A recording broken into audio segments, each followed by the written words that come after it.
So our next reader is Carly Susser, and she has the shortest biography of anybody, which she and I were talking about at the break. She's a writer from New Jersey with a BA and MFA from Sarah Lawrence College in Bronxville, New York. Her work has appeared in Word Riot. So now is the time for us to clap for Carly Susser, everybody.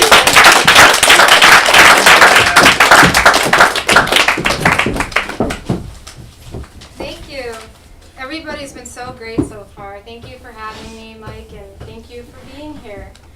I don't know if you can hear me too well. I'm just going to do that anyway.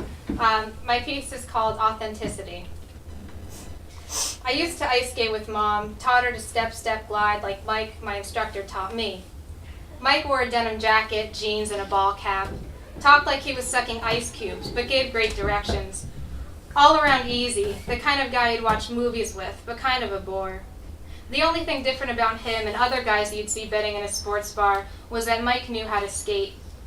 Gliding, he'd whistle inaudibly, shifting his weight to avoid the hockey boys racing against traffic, the toddlers in puffy snowsuits slipping out of their parents' reach and uncontrollably into the boards.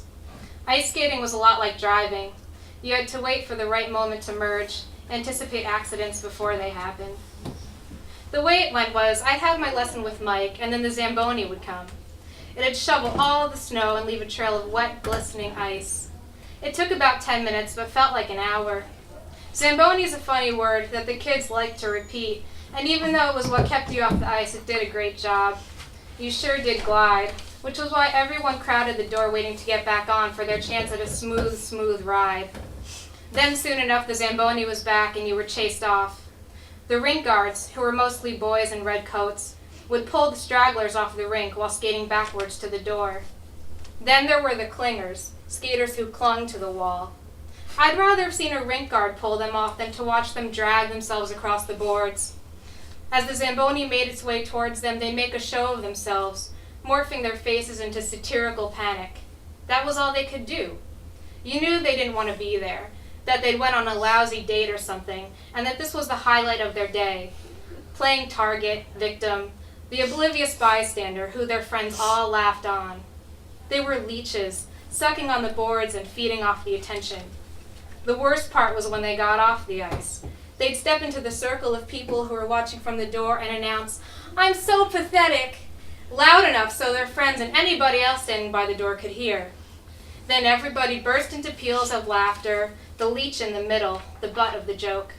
Somehow that made it all okay, and then everyone loved the leech, wanted to be around them. I guess everyone loves a clown. The hockey boys liked to congregate in the curves of the rink and practice doing snowplow stops. By the end of the session, the rink was full of snow. That was why kids would knock on the plexiglass as the Zamboni drove by, raise their hands in a V for victory. The way you snowplow stop is by pushing out your foot fast enough to scrape up a ridge of snow. The bigger the ridge, the fuller the stop. If you don't push fast enough, you'll fall, which was what Mike taught me too, how to fall. Forward so you don't crack your head, hands out. Once you're down, push up on one knee. Even though it feels like you'll fall again, you won't. If you push up the right way, you won't be scared, because you've learned the right way to both fall and get up. When you identify the wrong way, you won't do it again, and feel okay about falling overall. It's not scary when you know, it's when you don't. I didn't grow up in a real town. There was no ice cream truck. My town had an ordinance against them. My house was on a cul-de-sac, but I didn't know my neighbors. They all went to Temple and public school. Every day, Dad drove me to an all-girls private school where I spent the day surrounded by girls in hair ribbons and seersucker pants. The school, Oak Crest, was in a small waspy suburb called Summit, a few miles from my predominantly Jewish suburb, Springfield. I should mention I'm a Catholic Jew. Mom's Catholic and Dad's Jewish, which meant we were the only house on the block with a menorah and a Christmas tree in the window. I should also mention I grew up very spoiled, though I don't like to admit it. I could tell you I grew up thinking everybody in the world drove Benzes, but what would you think of me then? Enough about that. Every suburb is the same, it just depends on what's parked in the driveway. Our car stayed in the garage. We didn't linger in the driveway like our neighbors who used their garage for junk storage.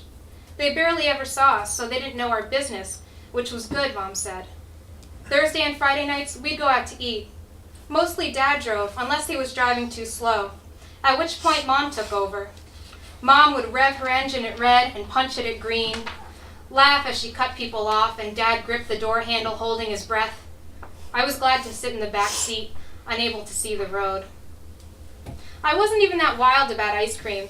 I just liked the song, how it livened a dull street. No one else who went to Oak Crest lived in Springfield, so I go to a classmate's house just to hear the song. See the kids run out of their street, run out of their houses into the street, money hot in their hands. The truck would always stay long enough so that everyone got their turn, which usually took a while, so you'd hear the song at least a dozen times or more. From my backyard, all I'd hear was the swishing of cars on the main road Mom wouldn't let me go near because it was busy, so I'd stay inside. We had 2 benches by the front door, but you felt weird actually sitting in one of them, there with the trees and the birds and nobody else around. The neighbor's junk garage stayed open, but no one was ever there. You felt silly and went back inside. So if I was at a classmate's house and the ice cream truck came, I'd just stand by the door as everyone else entered the street to wait on a line. At least they belonged to something, even if it was just a line. The adults would talk and the kids would play. All I had was a dead end. Since there were no boys in school, I went to summer camp. I liked boys. They seemed impulsive and unashamed. I met a few in camp, but that wasn't long enough to sustain me the entire year. I needed a boy all year round. It was more pleasant to think about a boy I liked than a math problem I couldn't solve. Mom and Dad would tell me every night at dinner that school was important, number 2 next to family, but the only thing school taught me was how to work hard. It didn't teach me how to be good at something. School just wanted the right answer. When I didn't have the right answer, I'd go find one for myself. That's when I decided. If my grades didn't improve, I'd fail out. Oak Crest would kick me out. I'd go to public school, join a band, be a punk.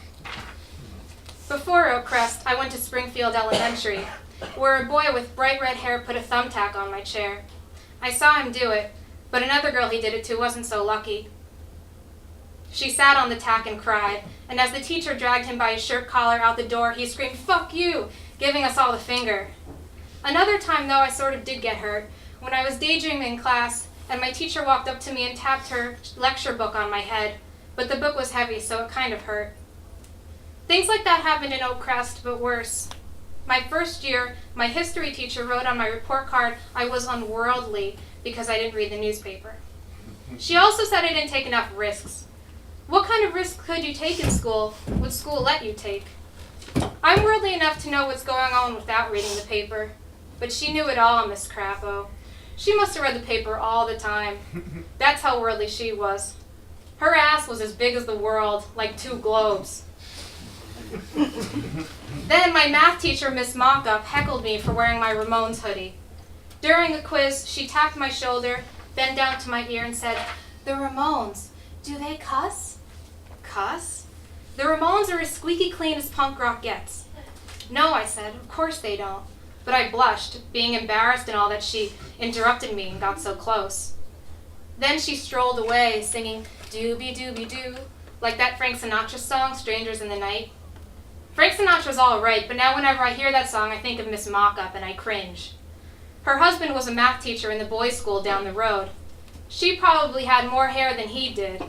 A thick salt pepper bob and horn-rimmed glasses she wore on a chain that swayed as she scribbled on the board, or lay cold on her wide bosom as she sat at her desk singing "Doobie Doobie Doo." "Do you know, waiting to collect our papers. Do you girls know that song?" she'd ask. And certain girls, the star pupils, would laugh.